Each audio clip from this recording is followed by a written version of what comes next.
Welcome to DEMOCREPUBLIX, where we cover the real news that matter to we the people. Trump declares case closed after text messages reveal officials pressured Ukraine on inquiries. TheHill.com reports that President Trump on Friday insisted there was nothing for Democrats to investigate and that his conversation with Ukraine's president involved no pressure after House leaders revealed text messages showing Trump administration officials encouraged Ukraine to go public with investigations sought by Trump. Quote, case closed, the president tweeted early Friday morning, noting that the Ukrainian president Vladimir Zelensky said he felt no pressure on July 25th phone call between the two leaders, during which Trump asked him to investigate 2016 election interference and unsubstantiated allegations about former Vice President Joe Biden and his son Hunter. Quote, the Ukrainian president also strongly stated that no pressure was put on him. Case closed, Trump wrote. The president did not specifically mention the text released Thursday by Democrats, but quoted a Washington Times headline describing Republican opinions of Thursday's closed-door testimony with the former State Department Special Envoy, Ukraine Kurt Volker, who provided the text exchanges to House Democrats as part of their impeachment inquiry into Trump. The Washington Times Ukraine envoy blows massive hole into Democrat accusations. Republicans at hearing find no Trump pressure. The Ukrainian president also strongly stated that no pressure was put on him. Case closed. That was the tweet again.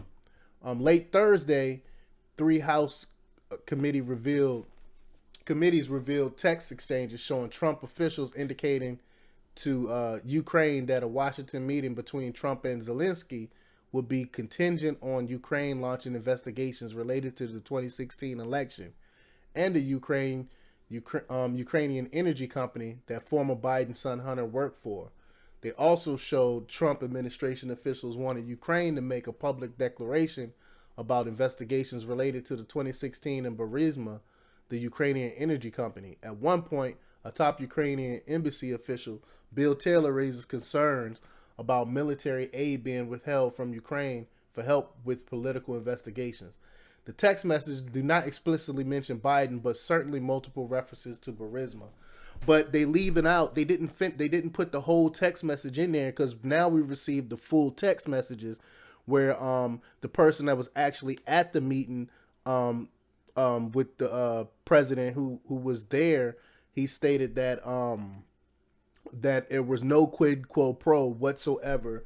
It had nothing. There was no aid being withheld because of the whole Burisma thing and investigations or anything like that.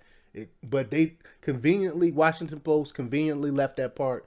I think it was Washington Post that released the text. But the news organization conveniently left that part out of the text. The House Intelligence, Foreign Affairs, and Oversight Committee released the messages late Thursday as part of the quickening impeachment inquiry into Trump focused on his July 25th call with Zelensky, in which the president asked Ukraine to investigate unsubstantiated allegations of corruption about Biden's family, as well as debunk theory about Ukraine's involvement in the 2016 election interference. Well, if it's debunked, then why were people from the Obama administration in Ukraine trying to dig up dirt on Trump? And that's a fact. The text exchanges, which also include correspondence with Trump personal attorney Rudy Giuliani, were provided to the committee by Volker on Thursday. Republicans have dismissed Volker's closed-door testimony as a dud, claiming it did nothing to support Democrats' efforts to investigate Trump. Democrats, meanwhile, argued the revelations raised further alarm over the Trump administration's efforts to pressure Ukraine. Trump has admitted to asking Ukraine to investigate the Bidens, but insisted he did nothing wrong, saying there's no pressure and no explicit quid pro quo. The president also, without evidence, doubled down on accusations that Biden's family engaged in corrupt behavior.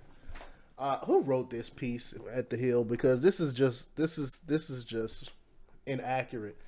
First of all, there is evidence of corruption with Biden because Biden straight up admitted it. We got him on video when we got him on video talking about him pressuring them to fire the prosecutor. If that's not corruption, I don't know what is. And plus, if as I stated on other videos, we have a deal with Ukraine, a joint deal with Ukraine to fight corruption. We're supposed to help Ukraine fight corruption, and they're supposed to give information to us on corruption. We have a treaty signed with them, and we have a treaty signed with China for the same thing with corruption. We're supposed to work together. We're supposed to be allies when it comes to corruption. Speaking to reporters Thursday morning, Trump publicly called on not only Ukraine, but also China to investigate the Biden family, like I stated. This is not normal or acceptable. It is unethical, unpatriotic, and wrong. American presidents should never press foreign powers to target their domestic political rivals. House Chairman Adam Schiff and Elliot Engel and Eli Cummings wrote in a letter released Thursday along with text messages. Engaging in these stunning abuses in broad daylight does not absolve President Trump of his wrongdoings or his grave offenses against the Constitution, they wrote. And Schiff wants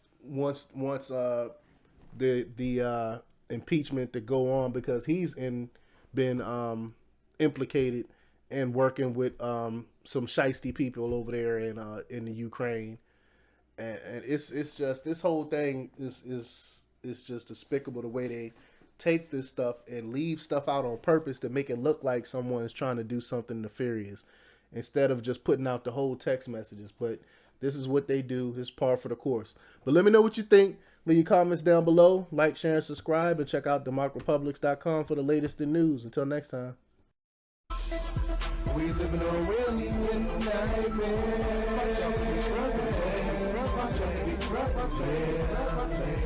We live in a real nightmare.